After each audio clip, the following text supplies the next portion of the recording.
Hey everybody, I'm here to talk about a revolution that has occurred in the fitness industry over the past 10 years, and I'm sure it's a revolution that you can get behind. It's the mindfulness revolution, and it shifted the entire fitness industry. And when I say mindfulness, this is not to say that it didn't exist beforehand. There was obviously yoga, Pilates, even some bodybuilding methods that highlighted this idea of an embodied practice.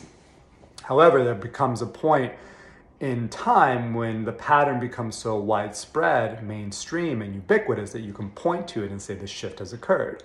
One could even argue popular fitness brands and styles and workouts and techniques and methods have moved away from the solely quantitative into this more embodied style of movement, of fitness, of working out.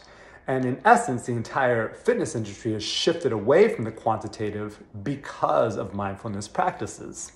And when I say quantitative, what I mean by that is that workouts that solely focus on the idea of keeping track of the reps, the weight, the time.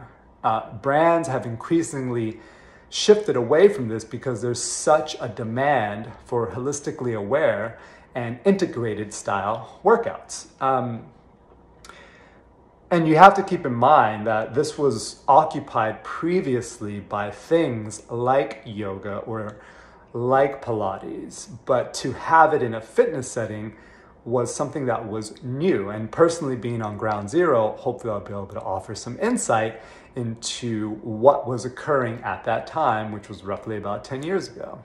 And cultural practices that highlight mindfulness, in which physical ritualized movement is included, came into convergence with scientific and academic studies. So this has been going on for 10 years as well, where the scientists and the academics and psychologists were studying mindfulness and bringing the benefits to the forefront with actual, metric and measurable evidence. But that was concurrent with something that was, I guess, not as scientific, with fitness instructors integrating mindfulness and connection as being integral to workouts. And this they witnessed firsthand by seeing what happened to the people who came to these classes. And you have to understand, 10 years ago, if you came to say a barefoot boot camp class or a kettlebell class, it was very novel and very unique for an instructor, a fitness instructor, to come to the front of class and ask you to set an intention for your class, ask you to dive a little bit deeper into the mindfulness aspect of the workout itself while you're doing a kick-ass workout. But here's the thing. By doing that, by fusing these yoga principles into workouts that were previously seen as being held by traditional style methods, it broke away from the mindlessness that many people were experiencing in big box gyms or even the local boutique offerings at that time. And that was something that was mind-blowing for people to experience in a class. So what did we do? And because this spawned the newly coined Fusion Fitness Studio, Fusion Fitness Instructor. So what happened was that instructors took traditional lifting, they took things like kettlebell, like functional fitness, like HIIT training, and they flipped the script. They essentially made the mindfulness and connection as being the highest value of the experiences of the class, and they took the quantitative and made it the lowest. The reps, the tracking of the time, and all of that. They made that less important than this.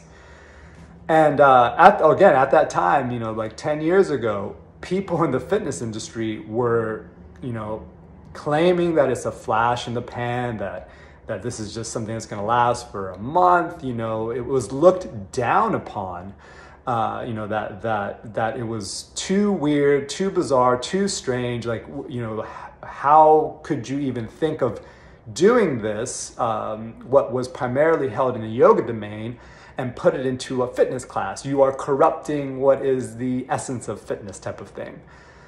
But that was not the case, because the thing is, we went beyond the general platitudes that you would typically have experienced in a fitness class. So instead of saying things like, "You're doing a great job, fantastic, keep it up," which you're gonna get anyway, the instructors went a little bit deeper. They, again, by borrowing this idea of mindfulness, which was already inherent in yoga, they would ask questions, during a kick-ass shredder of a workout, things like, what would happen if you brought your spiritual, mental, and physical well-being into alignment during this?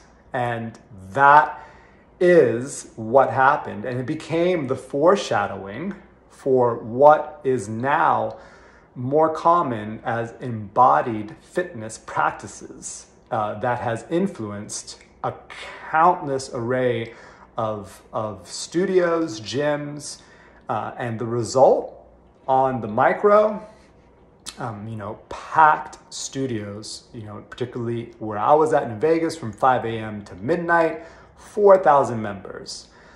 On the macro, on the bigger picture scale, it created a nationwide franchise. Over in Australia, the biggest fusion fitness facility ever created was constructed.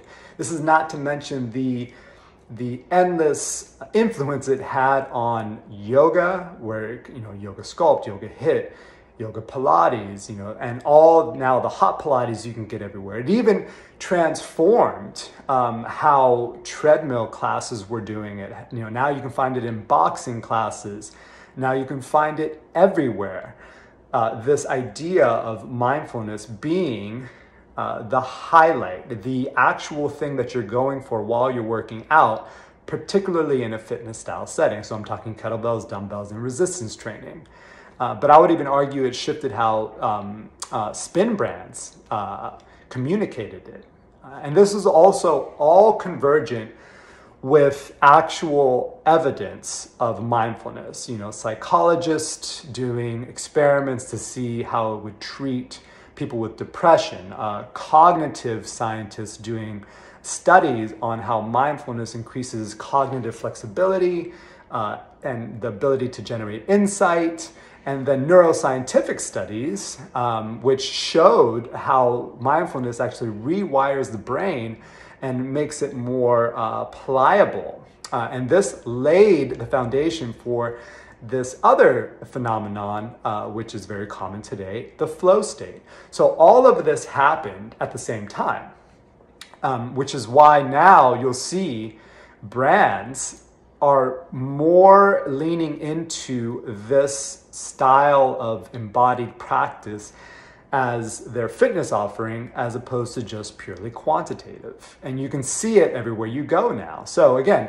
everything happened at once. It was the academic, the non-academic, with real-time fitness instructors experimenting with these principles in a class, and it all just kind of converged and created this mindfulness renaissance, if you will, all over the fitness industry and the landscape. So yeah, that's what happened. And if you want to know more, then please send me a message. Chat soon. Bye.